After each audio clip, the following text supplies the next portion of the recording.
And we're back with another episode of Inside Sports Fantasy Football. It's Gerald Glasser coming back at you here from ISFF, Pop Culture Cosmos, where we cover the latest news and trends in pop culture each and every week, twice a week, wherever you get your podcast. Plus, also as well, the Lakers Fast Break, where we cover the NBA and the Lakers like no one else.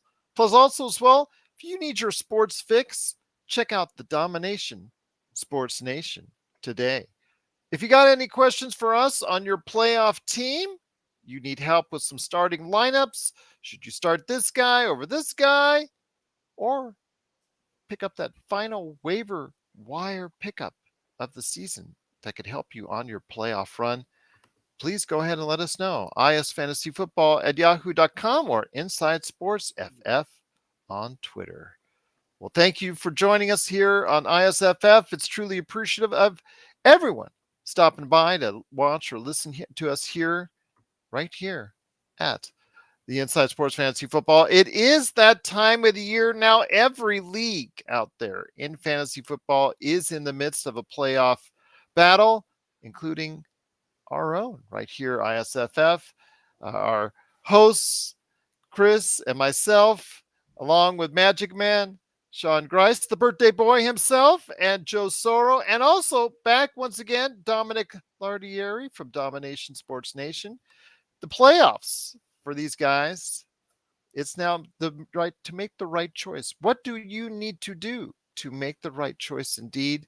So I ask you though, with all that's going on in the NFL as it comes down to the final weeks of the season, and very few teams have solidified 100% a slot where they need to go ahead and be in the playoffs. So a lot of these teams are still throwing out their top guys to make sure they get the job done. But what about the losing teams that are fighting for the top of the draft? Should you trust players on losing teams for your playoff team? Here today to discuss that are great guys indeed. As I mentioned already, our panelists for today. It's a full house. I'm so jazzed that it's a full house for us here today. First up, I'm going to go ahead and introduce my returning good friend after a couple weeks out. It is Chris Sardieri from the Dom-iNation Sports Nation. Chris, you and Dom are here. It is greatly appreciated. You and I will be going, well, we're not actually face-to-face in our playoffs just yet. Here's hoping in the championship game that we will be facing off head-to-head. That would be ironic, as it were. We've never done that. We faced off in the playoffs, but I don't think we've ever faced off in a championship game. But I wish you the best of luck this weekend, my friend. But let me ask you this. When it comes to players on losing teams, should you trust them at this time of the season? Absolutely. And by the way, Gerald, congratulations on making it. When I woke up this morning, I said, Dom, good news. We're the 2 seed and we don't play Gerald in the semifinals. Even if he beats us in the championship, we get that far. It won't feel as bad like last year's debacle. But anyway, there are always players on losing teams to be had. I'm going to lob one over the plate here momentarily. Dom says to me last Thursday, Dad, there's this running back named White. I still can't remember his first name on the Raiders. I think we need to start him. Jacobs is out. They just announced it. I said, all right, go with your gut. Had we not done that, we would have, well, thanks to DK Metcalf too, we would have lost our quarterfinal match and our other league's playoffs. So there are players to be had on losing teams. And here's why. Unless you're on the alleged LA Chargers and you quit on your coach so he gets fired, everyone's looking for a job, whether they want to stay with their team or be a free agent next season. There are guys that are still playing hard, whether they're on the Jets, the Commanders, even the Carolina Panthers showed up, some of them last week. So do not rule anyone out in fantasy football here. Also here today is his son, the awesome Dominic Lardieri from the Dom-iNation Sports Nation. Dom, great to have you back, my friend. So let me ask you this. You made the call to put a team that is in disarray in the Las Vegas Raiders, in a game that actually Magic Man and I were joking with the over-under should be 12 heading into it, and it turned out to be way more than 12. If you bet the over, you won a lot of money, that's for sure. But you made the call to put a losing player on your playoff team. Would you continue to do so as you head in and get closer and closer to the championship game, my friend? Well, I mean, it's a risky choice. I honestly did it because of Brandon Staley's awful defense and how the stats just point to them being the worst defense in the league. So, it was a tough choice, but I made it. And I will say it kind of goes back and forth because I started Drake London this past week, and they obviously get destroyed by the Panthers in that rainy game. So, I mean, you got Desmond Ritter at quarterback too. So, I say it's all about who's your quarterback in this league. I agree with you. As Atlanta has continued problems, as you've seen, Desmond Riller has not gotten the job done this season, but also here today to discuss that very thing as far as losing players on losing teams is concerned. Good man indeed. He is the birthday man, the guy that helps head up so much of our Lakers fast break coverage. It is the Magic Man, Sean Grice. And Sean, good to have you here, my friend. Wishing you a happy birthday. And I ask you, is it a good choice? When your time and experience playing fantasy football, have you relied heavily upon players on losing teams the deeper you go into the playoffs? At times, yes, absolutely, Gerald. And as Chris said, sometimes you have to hitch your wagon to Zamir White to try try and gain an advantage. Absolutely, 100%. I actually, Dom had the right idea as far as I'm concerned. I mean, I would have gone with Kyle Pitts, but Drake London's a good pick on a bad team. I mean, Drake London's a number one wide receiver. He should be in slant routes more than he is blocking. That's Seems like he's been blocking more than that's trying to another catch a story. It's pass. they need some new blood there because there's too much of that Tennessee Titans offense in Atlanta with Arthur Smith, Gerald. Uh, but yeah, I mean that's the right idea. I mean this week especially. I mean you've got the Commanders and the Jets. You've got the Cardinals and the Bears. You might have to rely on one of the ne'er do wells of the bottom feeders of the NFL to try and clutch a playoff victory. Also here today, good man indeed. It is Joe Sorrell, Alex1947 on LakersBall.com. Also as well, Simblades, Simblades with a Y.com. Wanted to mention, oops, sorry, wrong unmute right there. There's the unmute there. Right person there. My apologies. It is Joe Sorrell. And Joe, let me ask you this. You talked, or before we went on the air, about player that you may have to rely on in the upcoming playoff games that is on a, well, let's just not, beat around the bush. A pathetic team. They're on a pathetic team. They're trying to go ahead and work their way towards the number one draft pick. Your thoughts on continuously relying on players on losing teams at this time of the season? Yeah, I have Chuba Hubbard as my second running back, and all all believe that he's going to be a valuable player here in the next couple of weeks. Carolina's offense is meh, but he's really the only running back they really use, and if he can get me the 12 to 15 points that he's pretty much been giving me, I think I can probably muster enough points to win the next couple weeks. This next week, I'm playing someone I should beat, but the big one's going to be in 2 weeks for the championship. He's got both uh, receivers from Detroit on that, and of course McCaffrey. So at the moment, I am going to pick up Jared Goff. He is available on the wire, and I'm going to stash him for that game. And then I'm thinking about possibly looking at, because I'm on a 10-man league, and obviously there's only 4 guys left. So the Singletary's up in terms of the wire. I'm probably going to pick him up, and then decide on whether I want to stick with the Cleveland Browns on defense this week. I haven't made a decision on that yet. So other than that, I have AJ Brown. I know there's been some issues there with Jalen Hurts and the Philadelphia Eagles, but I'm gonna still roll with him until this goes. I don't want to put him down and all of a sudden, boom, he starts having a 30 game. I just have that feeling he's going to get one of those games here either this week or next week.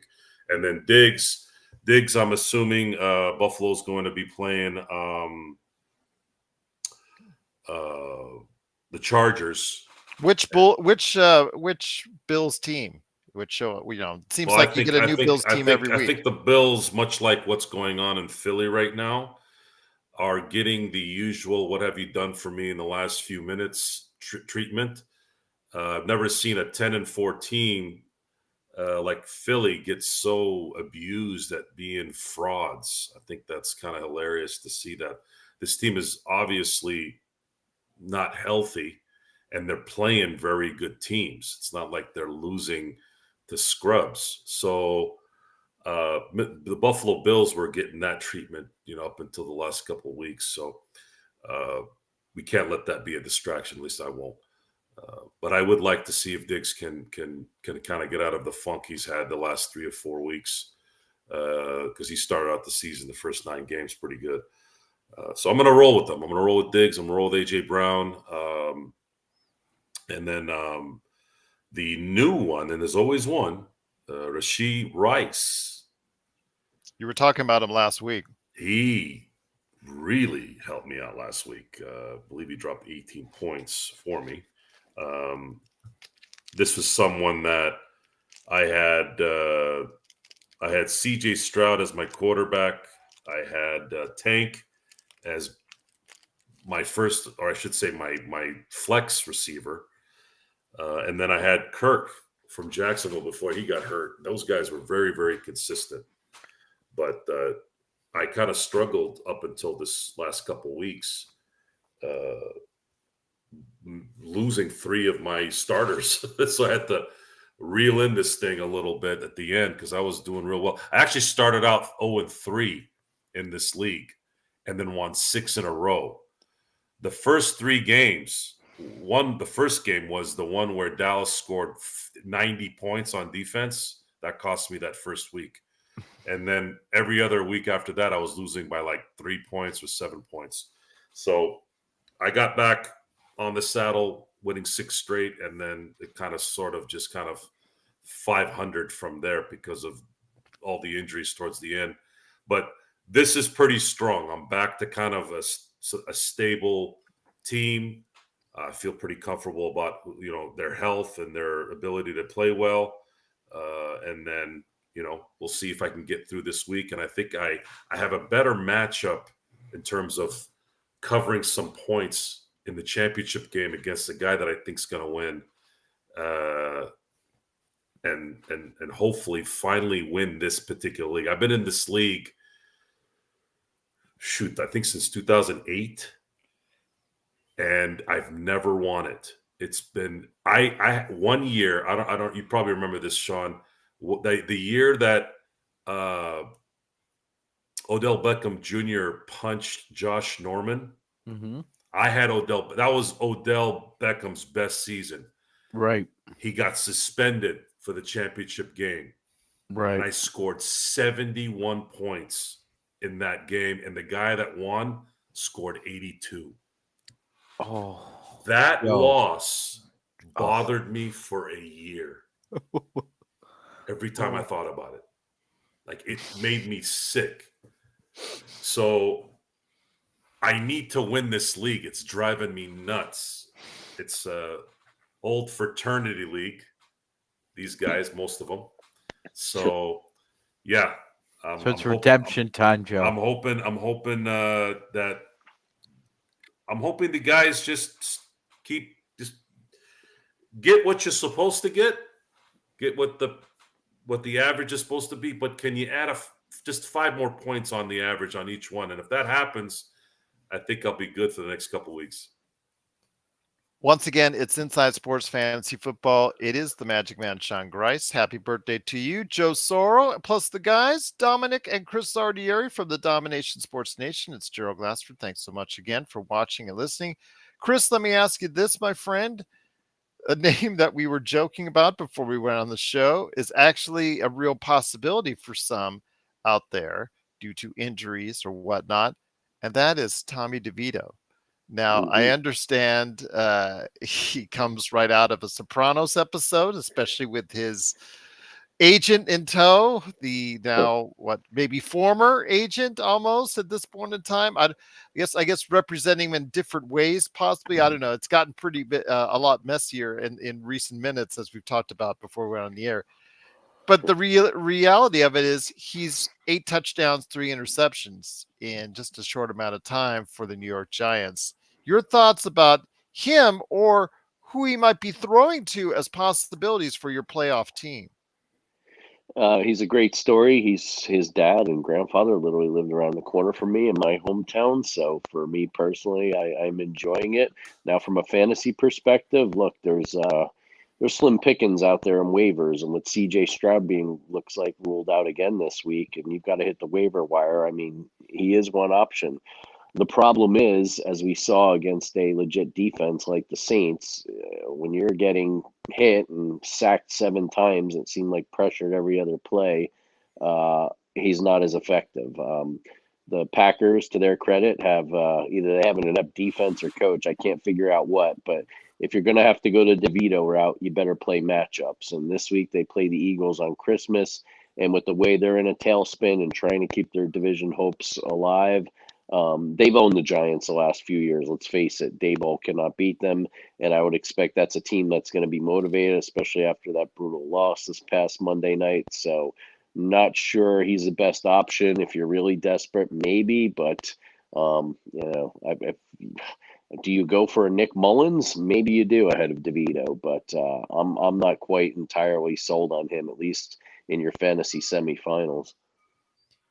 Dom, let me ask you this. When it comes to other teams that are out there, one of the names in recent weeks that's gone down is the Dallas Cowboys, spearheaded by Dak Prescott's rise from washed up, from waiver wire Dak to something that he was absolutely in the running. In fact, he was neck and neck, literally, with whoever you want to pick out of San Francisco right there. As far as one of those two guys out of San Francisco will probably either those two or Dak heading into last week's game. But then he pulls out, as much as I know, because he's my starting quarterback, an awful Dak-like performance against Buffalo.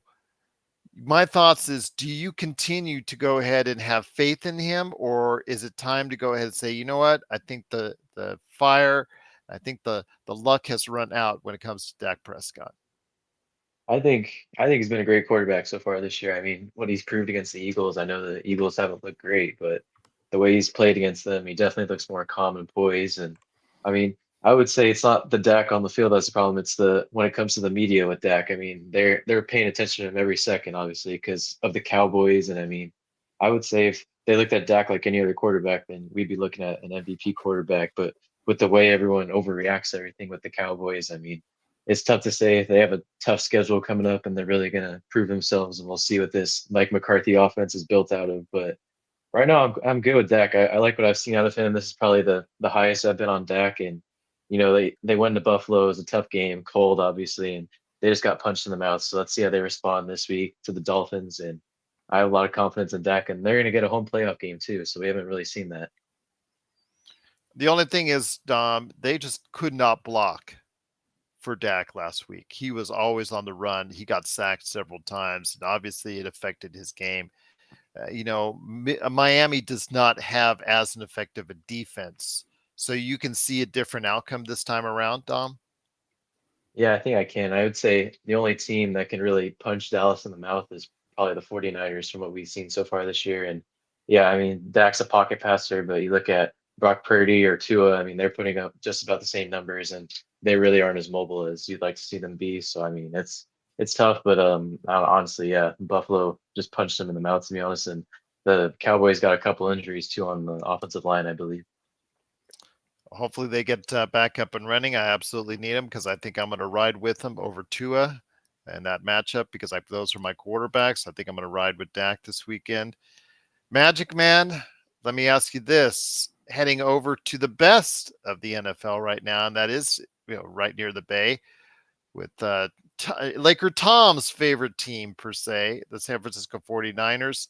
Are you concerned if you're running a playoff team and you've ridden Christian McCaffrey and Brock Purdy all the way to top levels of the playoff team, that they might be hesitant to go ahead and play them? Do you get concerned if that's maybe starting to think about the time that San Francisco starts resting those players for their own playoffs, which might hurt your playoffs instead?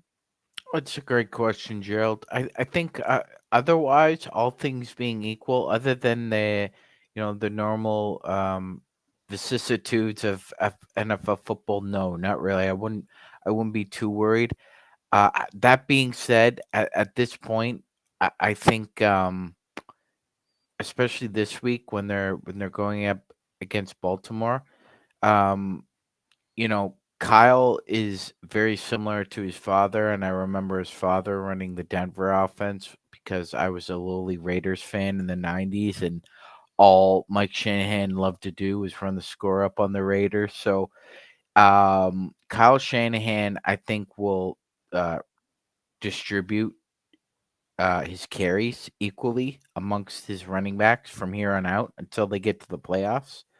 I think he wants to keep everybody as fresh as possible, and CMC is at the top of the list. So I don't foresee an injury, but I also don't foresee another game where CMC is getting 28 carries and catching 8 to 12 balls out of the backfield. I just think the volume at this point in time is not going to be there. So I'm going to bring Joe and back in, and let me ask you this. It's a very interesting question because I thought about it here the past few minutes, and I want to go ahead and hear your thoughts on this, Joe. With 3 weeks left in the season, who is the player or players that you think need to prove themselves the most, that you're thinking as a fantasy football owner, if you've got them, they are a must start for me because they've got a whole lot to prove in these last 3 weeks, Joe? Prove as in fantasy football? No, just regular football. Like, for instance, I'll give you an example. Austin Eckler. Austin Eckler, I see this big article on him saying, you know what, I'm going to be a free agent. I couldn't come to agreement with the Chargers. I've not had the greatest of seasons. I'm going to be a free agent. I'm going to be thought of as an afterthought. People are starting to think I'm washed, et cetera, et cetera. So I've got a lot to prove. Paraphrasing his quotes here in this article on ESPN, a lot to prove in these last 3 weeks. Is there anyone else you see that has a lot to prove Well, that could really help you on a playoff team? Austin Eckler proved that he made the same mistake that Jonathan Taylor made, maybe even worse. Folks, running backs, pay attention. You screwed yourself. Remember the old quote, Brett screwed Brett? Well, running backs screwed running backs. You guys allowed the NFL to implement these rules that allowed the quarterback and the receiver to have an advantage over any position on that field. And there's two particular positions that were destroyed in terms of their effectiveness in that. One was the running back. The other was any defensive back, any defensive player that tackles, basically. So you have no one to blame but yourselves. You guys, maybe Austin wasn't there in 2011, and the continuous CBA discussions that seem to always go the owner's way. But then again, you do have a community here and a fraternity where your fellow running backs that were involved there, and also guys like Jeff Saturday who were giving eyelash kisses, butterfly kisses with Robert Kraft and its front page and all this garbage, right? Well, folks, you're a running back in 2023 in the NFL. Your position in terms of leverage is the same number as what you sit on every day. Yeah, I said it. So, Austin Eckler, you half-assed, pardon the pun, the season so you didn't get hurt. It doesn't matter. You're going to get some money. You're never going to get what you think you're owed. You guys screwed the pooch, or the people before you screwed that pooch. So as far as running backs are concerned, I am not going to listen to a running back gripe about money anymore. It's over. Anytime I hear this discussion, my TV turns off. Who has the most approved from a fantasy standpoint?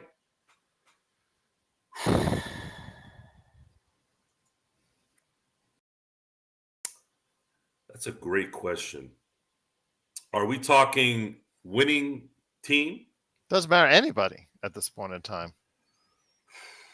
Like I said, Austin Eckler is saying he's got a lot on the line, and I can understand that, but I don't know under the new coaching staff that's there if they're going to give him the ups. And the Okay. I'm going to go strictly football here. Forget about fantasy. We just talked about him. Dak Prescott has the most pressure out of anybody in the NFL at this point. The second that guy sneezes the wrong way, it's like an avalanche of negativity. You saw it after the game on They Buffalo. were just calling him an MVP 3 hours before that game finished. And then within one game, he's now trash. I mean, I don't know what. There's a difference between when we talk about calling coaches and players out when we're talking Laker ball. There's a difference when it's like this. Dude, this is the NFL. Again, the NFL created this. You wanted mediocrity. You wanted parity. You're going to get this. Also, you had, and it was already bad before, you have had the worst officiating in the history of the NFL this season. No doubt this season. It was trash. It was trash. It was so trash. You had Jason Kelsey tell himself he did something wrong last night. Or I should say, it was not last night. I used to do that. I used to hold the ball out like that. It's been going on for centuries. And you pick that time to call it? Because you knew they were going to get a first down or a touchdown? You see how this works? So, the guy in Dallas, the second that guy bows out in the first round of the playoffs, God help him.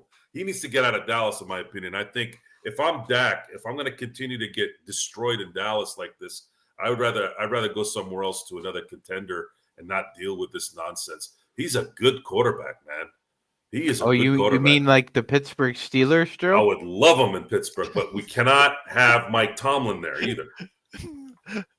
I knew that was coming. That would never happen anyways. Steelers don't make those kind of plays. Hey. That a few years ago, there was an event that took place in America that nobody thought was going to happen. So never say never, Joe. Never say never. Chris, did you want to interject before we head on to the picks for this week, my friend? Chris, you there?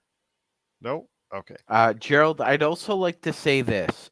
Fantasy owners, avoid San Diego Charger running backs. Los Angeles Charger running backs. Avoid San Diego Charger, Los Angeles San Diego Charger Chargers, running backs. Okay, fair enough. What a joke. I hate that. All right, that's I that hate means the Austin San, Eckler. I hate Sorry, the San Austin Diego Eckler. Chargers. I have no affiliation with the Los Angeles. Anyway, avoid Charger running backs. Avoid them like the plague. Look at Melvin Gordon, Gerald. Melvin Gordon was a fantasy darling, but Melvin Gordon was good for two things: about 8 fumbles a year and about missing 8 games a year. And Austin Eckler thought he'd be smart, right, Gerald? Yeah. Instead of missing 8 games, like Joe said, I'll half-ass it for like 3 of them, and really try the other 5. And please, fantasy owners out there, do yourselves a favor. Avoid Charger running backs from now on. Dom and Chris, anything you want to add in before we get to our picks for the week, guys?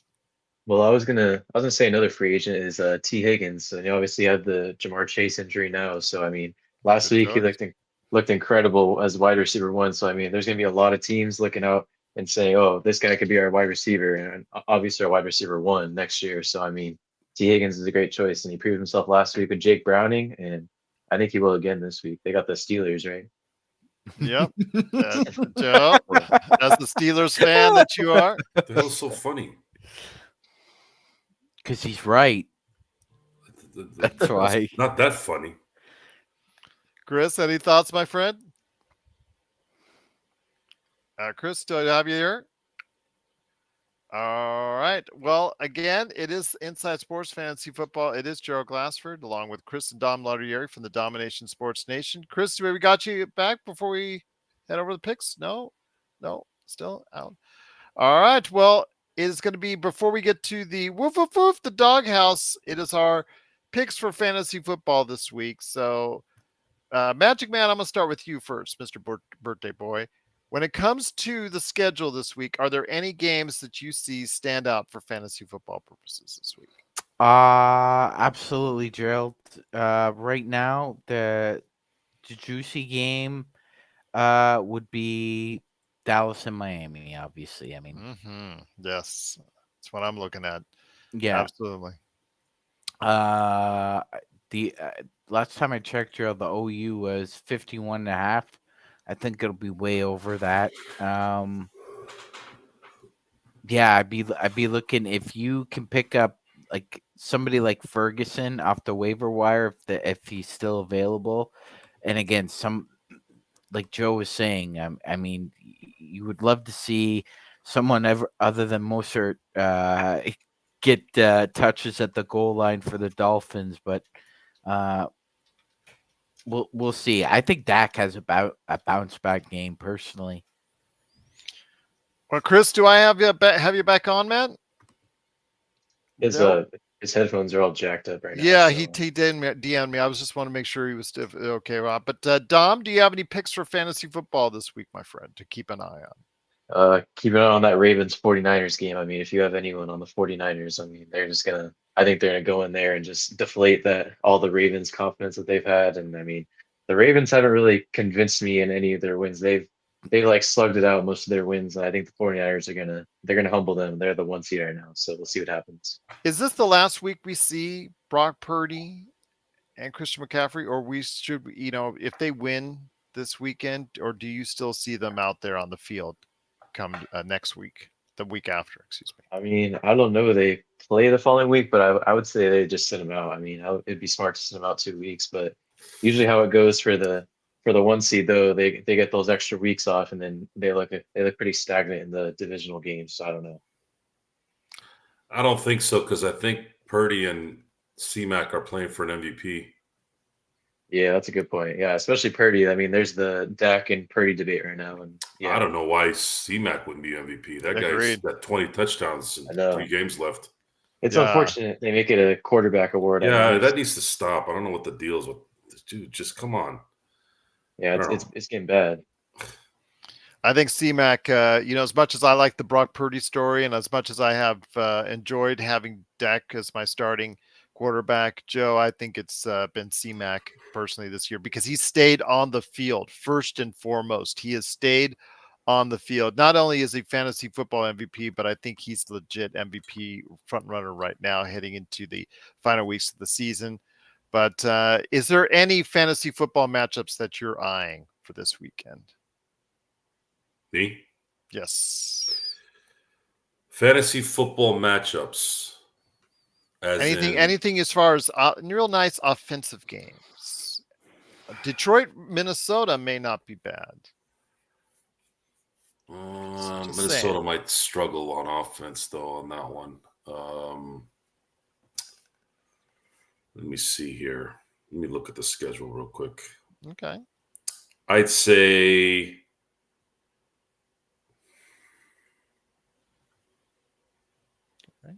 Dolphins Cowboys would be a good offensive game. Yeah, that's where most people are targeting. That's going to be a shootout. I think the over-under there is higher than anywhere else from what I'm seeing according to the lines that I see. So, it's 51.5 right now. So definitely looking like it's going to be the game of the week right there for this weekend on this holiday weekend, Christmas weekend. But before we head on out, guys, it's that magical time again as we head out onto the lawn. It's getting a little colder, but as Santa approaches, getting closer to go ahead and dropping some NFL and fantasy football goodies your way on the Christmas holiday. we got to go ahead and look over and make sure we got to go ahead and get that Christmas bone over to the dog because it's time, woof, woof, woof, to head on over to the doghouse. So, with that in mind, Magic Man, I'm going to start off with you, my friend, the birthday man you are. Who is your pick this week in the doghouse? Tough, tough here, Gerald, but I'm gonna go with the Houston Texans. Ooh, without CJ Stroud. Mm-hmm.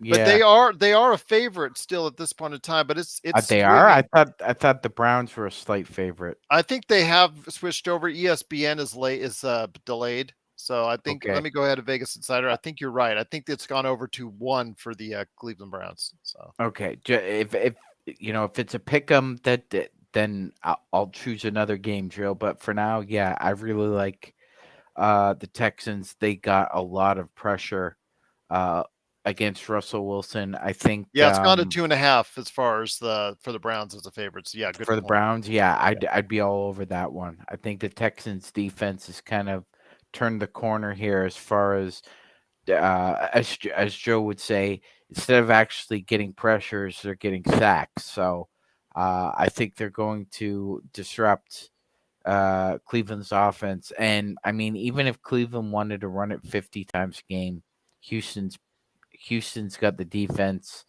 and the running backs to play that game as well. So I think Houston wins a very. I think it's supposed to rain hard in Cleveland as well, Gerald. So I'd say Houston 19, Cleveland 12. It's going to be an ugly game, that's for sure. Chris, we got you back, my friend, just in time for the segment that you helped start and initiate. Woof, woof, woof. It's time to head back to the doghouse. Christmas version. Yeah, why, thank you. And sorry for the technical difficulties there. But, you know, I looked at that line that Sean mentioned. There, I just happened to peruse Twitter. I refuse to call it X. And they're saying if Stroud is indeed out, the Browns become favorites. Thought I could jump all over that, but I don't think I will. But more power to you. A lot of crap lines this week. Part of my French, but there's one out there. There's a home dog. I hate to do it because of the team, and they tend to choke, as we saw last Saturday. But with the way the Lions played that last week, they come into Minnesota. We know how they get. They'll be world beaters one week, and then they'll poop the proverbial bed the next. The Vikings are getting 3 points at home. They really shouldn't have lost that game to Cincinnati. I don't know if the Vikings win this game, but something tells me they keep it close and keep the Lions on their toes, or who knows, maybe even pull it out late. So we shall see. Hate to tread into this territory, but take the Vikings at home getting the 3. Sean mentioned that as far as Detroit in December, it's usually not a good combination. So we'll see if that plays itself out. So that was very astute there by both you guys. Dominic, Laudieri from Dom-iNation Sports Nation. Dom, for entertainment purposes only, who would you have as your woof woof woof pick in the doghouse? Oh, I mean, this is a tough one, but I'm gonna I'm gonna say the Los Angeles Rams. I don't know if they're a dog or not, but that Rams Saints game is pretty interesting to me. I mean, I would take whoever is the underdog in that game. It might be the Saints, but It's the Saints are Saints. Saints are dogs. They're like what, 4.5 last night. Yeah, so, 4.5 right all now right. in Vegas. All right, I'll take the dog. I'll take the Saints. I like that game. It's 2 7-7 teams. I mean, both teams are going to come out. I think Dallas Allen's going to light a fire in the Saints defense, and it might be tough for the Rams to move the ball. So I would say the Saints. And I mean, all really the Saints have to do is Derek Carr check it down to Alvin Kamara, and they'll get some yards. So Looking for a big game then from in New Orleans. So we'll see what happens there. Joe, I bring it over to you, my friend. It's time to go ahead and feed the dog some food this Christmas holiday season. Who do you have? Woof, woof, woof, in the doghouse. I'm gonna pick the Panthers over the Packers. Okay. You're really hoping for a great game from Hubbard. I need a 3 touchdown game from Hubbard. Hopefully Okay. a couple of goal line 1 yard plays that let him get in from the 1. Okay. he's due for a couple touchdowns here. He's been doing some good stuff out the backfield on pass catches as well as running, but nothing in terms of not enough on the touchdown side. Let's see if he can break out here. I'm going to say for me, it's a close game. It looks almost like a pick 'em, but I'm going to say right now, the Jags against the Buccaneers. And the Jags are just barely a dog in this game. -1.5 right now in Vegas. So going to go ahead and see if we can sneak on in with the Jags on this weekend. So there you have it. There's our picks for the doghouse. If you have any questions for us in regards to your fantasy football team, isfantasyfootball@yahoo.com or Inside Sports FF on Twitter.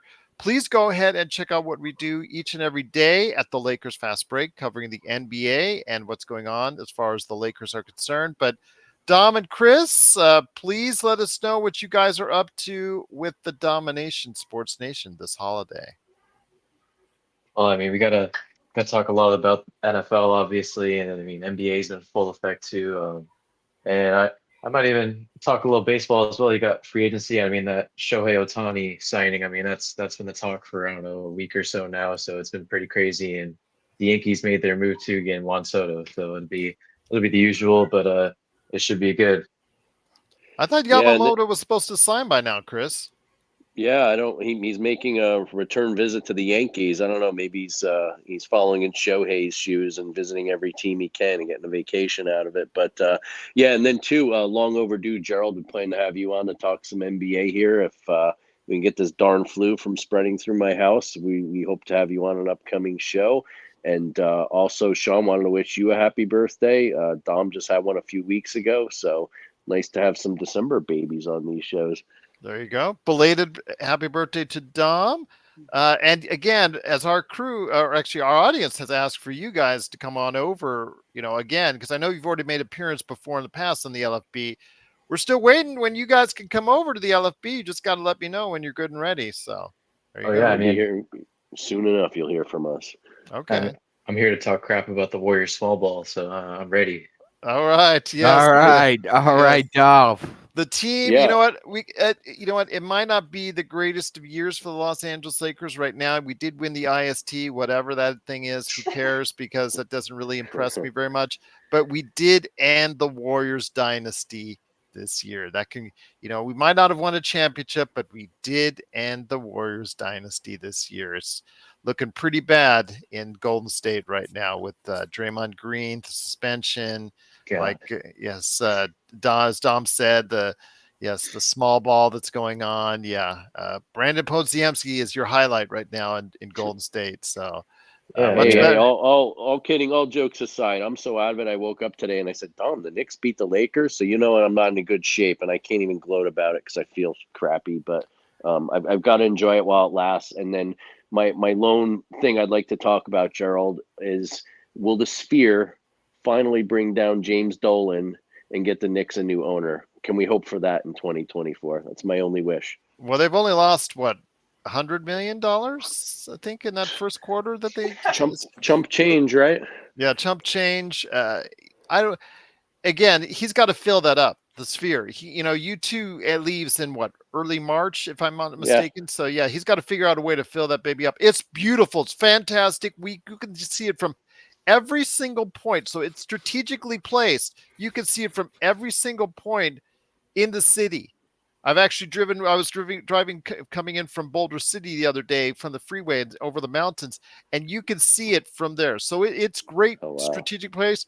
It's beautiful. It's fantastic. But if you don't fill it up with shows, concerts, not the Darren Aronofsky movie, that's just on the side thing. That's not going to make you a whole bunch of revenue, even though I heard it's really nice. It's the concerts that's going to bring you in.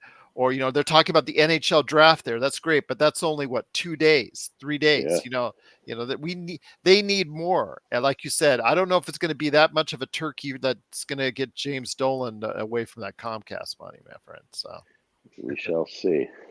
We shall see indeed. But I wanted to wish you and Dom, and also as well Magic Man and Joe Soro, each and every one of you, and everybody else, of course, out there, a happy holiday, Merry Christmas. Guys, Magic Man, any last thoughts on the way out, my friend, this weekend in the NFL? You know what, Gerald? Just happy belated to Dom. Get that in there. Oh yeah, thank And you. I'm just hoping for some competitive ball games this Yeah, time Christmas around. Day. Yeah, Christmas Day you usually get some duds. Yeah, That's yeah. yeah. Guys thinking about home 1,800 miles away, and we've got to sit through a Commanders Jets game on TV that's 35-6. There's a reason why the That high? NBA people turn on the NBA for the first time during Christmas. Yes, because Christmas Day in the NFL means a lot of tryptophan. Please get that Yes. turkey in you because you won't miss much. And the Holiday Bowl that's there. I think USC is playing in the Holiday Bowl this year, and then the college. Oh, really? Yeah, They're playing in yeah, the Holiday Bowl. Well, yes. congratulations, Cheryl. They're going to be near you, Joe. They're going to be near you. Yeah, great. Yeah, you can The see them get Holiday lit up for Bowl. 50. You can see them get lit up for 50 in San Diego if you want. So it is, And, of course. Go and ahead. Gerald, I mean, who knows? Florida State, with all their best players missing, may very well beat Georgia at the Orange Bowl and raise a championship banner. I'll tell you what. I'll just leave the talk. We've had this talk for like hours on Oh, the you know, tournament. Florida teams are prone to do that, Gerald. Yes. The Central Florida still thinks they were the best team at one point in time. And then Joe Burrow happened. Yeah. Yes. And then Joe Burrow happened. Yes, Joe Burrow indeed. Once again, it is Inside Sports Fantasy Football. Big shout out to Joe Sorrow, Magic Man Sean Grice, and Chris and Dom Lardieri. Go ahead and check out Chris and Dom each and every time out on Dom-iNation Sports Nation, and Magic Man and Joe Sorrow and myself on the Lakers Fast Break. Here's hoping that your playoff team does well this weekend in fantasy football. Wishing everyone out there the merriest of Christmases, and we'll be back after Christmas with what you're going to do if it's your championship game. That's coming up right next week on Inside Sports Fantasy Football.